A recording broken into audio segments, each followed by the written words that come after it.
Nah, kenapa kemudian sekarang ada Yahudi, ada Kristen, ada Islam, dan ada yang lain? Ada 3 agama besar di dunia ini yang sering kita sebut. Kalau kita mengacu kepada 3 agama besar ini, mulai dari Yahudi, kemudian Kristen, dan yang paling terakhir adik bungsu namanya Islam. Kenapa penyebutan nama Tuhannya nyaris sama? Yahudi menyebutnya sebagai El, karena Ibrahim.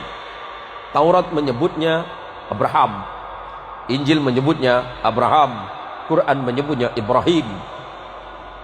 Ibrahim bukan bangsa Arab, jangan terkecoh. Ibrahim itu bukan bangsa Arab. Kalau Ibrahim itu bangsa Arab, berarti bangsa Yahudi juga Arab. Bukan. Ibrahim itu berasal dari Mesopotamia, yang kemudian sering kita sebut sebagai Irak hari ini, atau dulu sering kita sebut Babilonia. Ibrahim lahir di satu tanah yang bernama Ur Kaldania.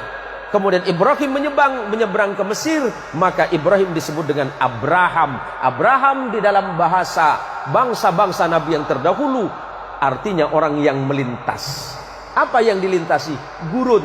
Ibrahim menikah dengan perempuan Mesir yang bernama Sarah, melahirkan anak laki-laki yang bernama Ishak. Kemudian Ibrahim menikah lagi dengan perempuan yang berasal dari Palestina. Injil sering menyebutnya Kanaan atau Filistin. Punya anak laki-laki namanya Ismail. Maka ujung El itu menunjukkan Tuhan. Kalau ada nama Daniel, Samuel, yang LLLL itu berarti Tuhan di dalam bahasa Ibrani. Kemudian anak keturunannya, saya singkat saja. Ibrahim punya anak namanya Ishak, menurunkan anak laki-laki namanya Jacob di dalam Injil. Quran menyebutnya Yakub. Kemudian Allah menyebutnya Israel. Injil menyebutnya Israel. Ezra artinya kekasih, El artinya Tuhan, karena Yakub adalah kekasih Tuhan atau kekasih Allah.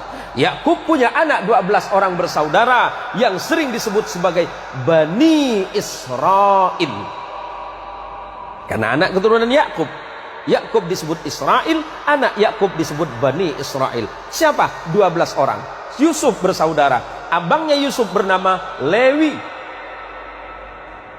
Lewi punya anak namanya Imran. Imran punya anak namanya Moses dalam Injil. Quran menyebutnya Musa. Dan punya adik yang bernama Harun. Adik Lewi namanya Yahuda, yang kelak menjadi cikal bakal nama agama Yahudi. Yahuda punya keturunan terus. Salah satunya bernama David. Di dalam Injil disebut sebagai the King of David. David punya anak namanya King of Salomo. Al-Quran menginformasikan sebagai Sulaiman. Sulaiman punya 2 orang anak yang kemudian tidak jadi nabi, tapi keturunannya ada yang bernama Imran. Imran menikah dengan Hana. Hana dan Imran punya anak yang Quran menyebutnya Maryam, Anda menyebutnya Maria. Maria punya anak namanya, Al-Quran menyebut Isa bin Maryam, dan Anda menyebutnya the Jesus of Christ. Sederhana, Pak. Kenapa berbeda? Itu masalah iman saja. Hari ini kita tidak sedang mempertentangkan iman, tetapi bagaimana kemudian kita merajut perbedaan-perbedaan yang ada untuk menjadi sebuah sumber kekuatan bagi sebuah bangsa besar yang bernama manusia. Lebih-lebih kita adalah bangsa Indonesia yang luar biasa. Tepuk tangan untuk Indonesia, Pak.